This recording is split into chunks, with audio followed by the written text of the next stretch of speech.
ஏற்கனவே சொன்ன மாதிரிங்க அந்த பாலம், அதாவது கொங்குநாடு காலேஜுக்கிட்ட இருக்கக்கூடிய அந்த மேம்பாலம் ஏறி இறங்கணும்.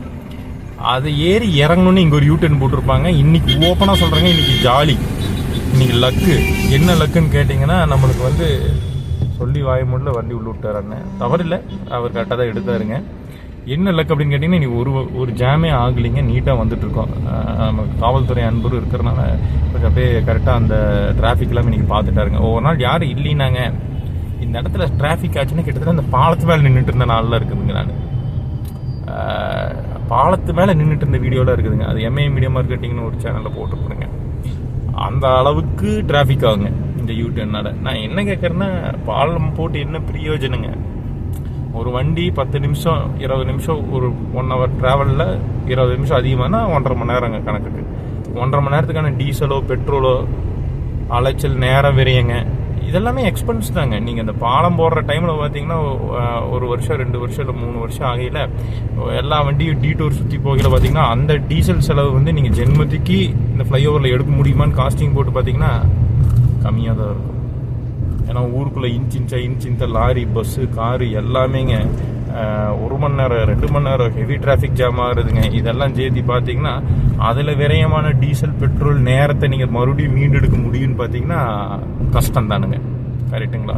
ஸோ ஒரு ஃப்ளைஓவர் கன்ஸ்ட்ரக்ட் பண்ணியில் எந்த ஒரு இடையூறு இல்லாமல் பண்ணிங்கன்னா மட்டும்தான் உங்களுக்கு அந்த ஃப்ளைஓவர் பலனுக்கே வரும். ரிட்டர்ன் ஆஃப் இன்வெஸ்ட்மெண்ட்னு பிஸ்னஸில் சொல்கிறது போலிங்க, நம்மளுக்கு நேரமாகட்டும் எரிபொருள் ஆகட்டுங்க நாட்டுக்கு மிச்சம் பண்ணி கொடுத்துருப்போம், மக்களுக்கு நேரத்தை மிச்சம் பண்ணி கொடுத்துருப்போம்னா கிடையாதுங்க. மோஸ்ட் ஆஃப் த கம்யூட்டர்ஸ்க்கு அது தெரியுங்க. அது பஸ்ஸில் போனாலும் சரி, நீங்கள் பைக்கில் போனாலும் சரிங்க, காரில் போனாலுங்க நம்மளுக்கு நேர விரயம் எங்கே ஏற்பட்டிருக்குன்னு பார்த்தீங்கன்னா டிராஃபிக்கில் தான். நிறைய டிராஃபிக்கில் தான், அன்வான்ட் டிராஃபிக்கில் நின்று தான் நேர விரயம் ஏற்படுது. நீங்கள் இந்த ஸ்டாட்டிஸ்டிக்லாம் படிச்சிருப்பீங்க, நியூஸ் பேப்பர்லாம் பார்த்துருப்பீங்க. ஒரு மனுஷன் வந்து இத்தனை வருஷம் அவங்க லைஃப் டைமில் வந்து டிரைவிங்க்கு ஸ்பெண்ட் பண்ணுறாங்கன்னு சொல்லிங்க. காமெடியாக கூட பார்த்துருப்போம். ஆசிய நாட்டுகளில் வந்து 3 நாள் டிராஃபிக் நின்றுருந்துச்சு, 4 நாள் டிராஃபிக் நின்றுருந்துச்சு.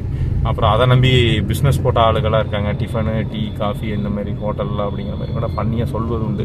ஆனால் அதெல்லாம் நிஜமாகவும் நடந்திருக்குங்க. கூகுள் பண்ணி பார்த்தீங்கன்னா உங்களுக்கு தெரியுங்க. பட் அதுக்கு ரீசன் என்ன? புவர் இன்ஃப்ராஸ்ட்ரக்சருங்க. கரெக்டாக சிக்னலுங்க. ஓகே நேயர்களே, முடிஞ்ச அளவுக்கு இங்கே வருங்க. இங்கிருந்து வந்து அப்படி டக்குன்னு யூடர்ன் போடுறாரு வருங்க. அதாவது லெஃப்டில் இருந்து வர்றாருங்க இவர். லெஃப்டில் இருந்து வந்துங்க சிக்னல் போட்டாங்க, ஓகே நான் இல்லைன்னு சொல்லிங்க சாமி. இருந்தாலும் ரைட்டில் யூடர்ன் அடிக்கிறவர் என்ன பண்ணாலும் கொஞ்சம் மிடில் லேயர் வச்சுக்கலாங்க. இல்லைன்னா இவர் பாருங்க அந்த பக்கம் ரோட்டி இப்போ பாதிக்கிறாருங்க. அந்த பக்கம் வர வண்டி ஸ்ட்ரக் ஆகும். பாருங்க இங்கே எவ்வளோ ஸ்ட்ரக் ஆகுதுங்க. அம்புட்டு விவரம். இங்கே 3rd லைனுக்கு தள்ளி நிற்கிறாருங்க. யூடர்ன் எடுக்கிறப்ப 3rd லைன் தள்ளி நின்று யூடர்ன் எடுக்கிறாருங்க. தயவுசெய்து இந்த வீடியோ பார்த்தீங்கன்னா கொஞ்சம் பகிருங்க. எங்கிருந்து வந்து எப்படி எடுத்தாருன்னு மட்டும் பாருங்கள் வண்டியை. சிரமங்க.